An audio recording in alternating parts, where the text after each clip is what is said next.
booster ignition and liftoff of the Space Shuttle Discovery, returning to the space station, paving the way. El álgebra lineal en la aeronáutica tiene incontables aplicaciones. Una de las más fascinantes áreas en las cuales es utilizada involucra la rotación de un objeto en un espacio tridimensional. Ese es un tema ampliamente usado en el mundo moderno y todavía más en la ingeniería aeroespacial.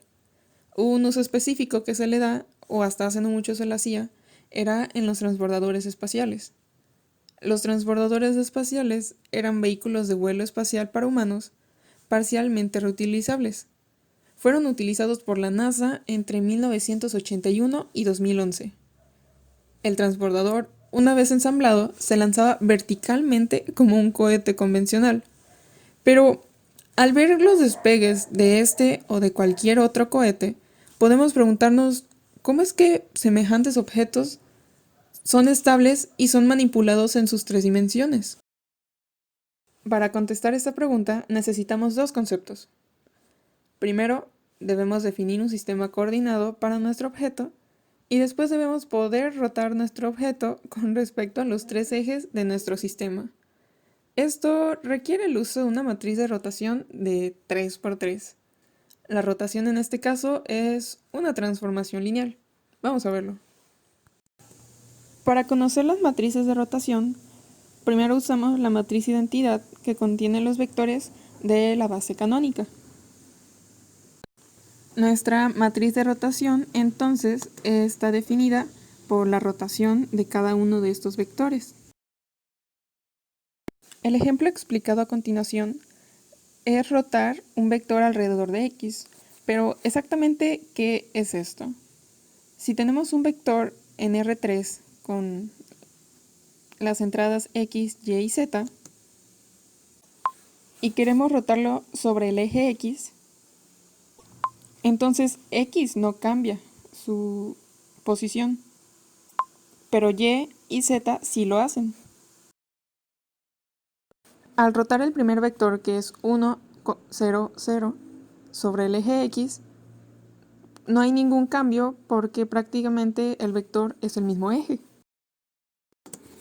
Para el segundo vector, que prácticamente está sobre el eje y, al girarlo, para la primera entrada, que equivale a x, no hay ningún cambio con nuestro vector inicial porque ya dijimos que x no cambia. Ahora bien, para la segunda entrada haremos uso de la función coseno del ángulo en el que estamos girando, porque esta nos define la transformación que sufre nuestro vector. Para la entrada en z, vamos a ocupar el seno del ángulo porque es equivalente al cateto opuesto y si observamos es la transformación que sufre en el eje de las zetas. Para el último vector sucede lo mismo. En la primera entrada se queda igual porque x no cambia. Y bueno, tenemos el vector que rota cierto ángulo. Y para la segunda entrada vamos a volver a usar el seno del ángulo porque pues prácticamente equivale a b y b es la transformación que sufre y. Pero como va en sentido contrario, seno se vuelve negativo. Finalmente, para la tercera entrada, que es la transformación en z, pues vemos que lo que representa esta transformación es el cateto adyacente o a, que pues está definido por el coseno del ángulo. Hasta el momento hemos hecho uso de la matriz identidad, hemos empleado el concepto de las bases, usamos vectores y encontramos una matriz. Además, hemos representado gráficamente diferentes vectores. De hecho, hicimos uso de otro concepto, que es la norma de un vector. Si tomamos, por ejemplo, el vector 1, recordemos que la norma es la raíz cuadrada de la suma de los cuadrados de cada una de las entradas. Esto pues nos va a dar la raíz de 1 y la raíz de 1 pues es 1. Y esta longitud es para los tres vectores. Por eso fue tan sencillo cuando teníamos aquí como la longitud es 1, las funciones nos quedaron muy sencillas. Entonces, la matriz que hemos obtenido es la matriz de rotación en X respecto al ángulo θ. Pero entonces, ¿qué sucede cuando queremos girar el objeto respecto a Y o respecto a Z? Las matrices de rotación se obtienen de la misma manera. En pantalla ya se muestran las tres matrices de rotación respecto a los tres ejes. Entonces, si queremos rotar un vector sobre el eje X, vamos a usar la matriz que conocemos como roll. Si queremos sobre el eje Y, vamos a usar la matriz llamada pitch.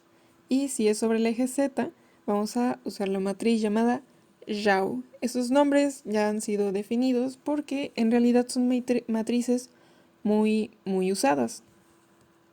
Veamos ahora un ejemplo muy sencillo. El vector 2, 0, 0 lo vamos a hacer girar 30 grados sobre el eje Z.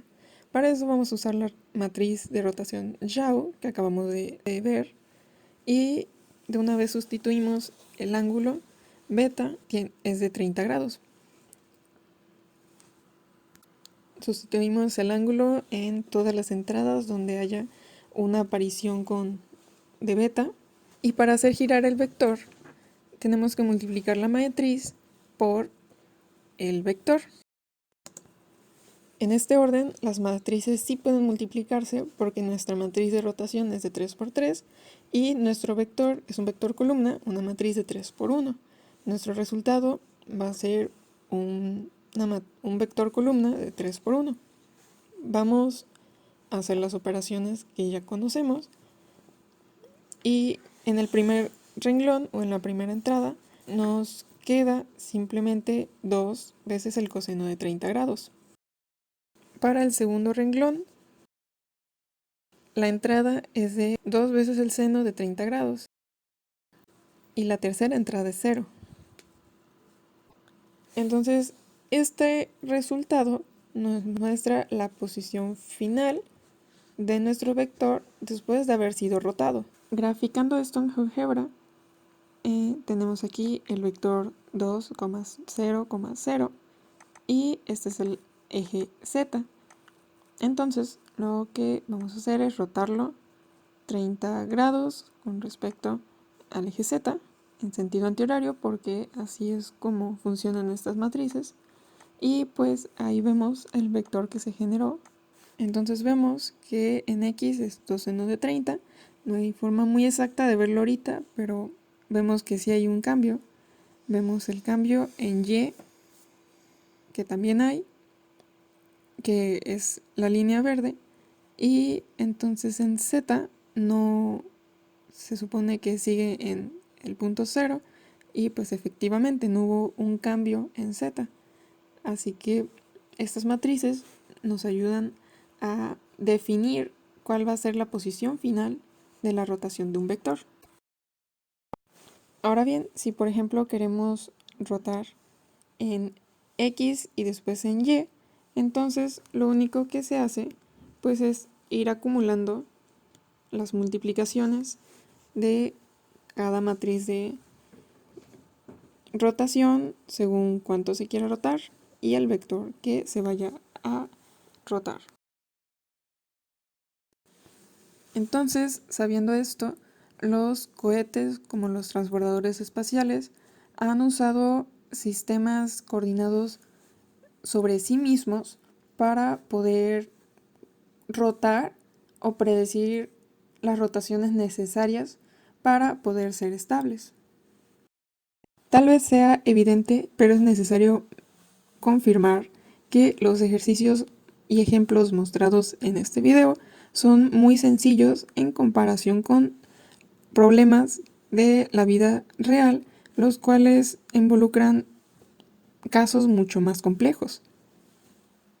Pero definitivamente muestra cómo el álgebra lineal es una base para muchos sistemas y que la ingeniería aeronáutica funcione como lo hace. Soy Luz Paulina Aguilar, alumna de IEXA, y este fue mi proyecto de álgebra lineal. Gracias por ver.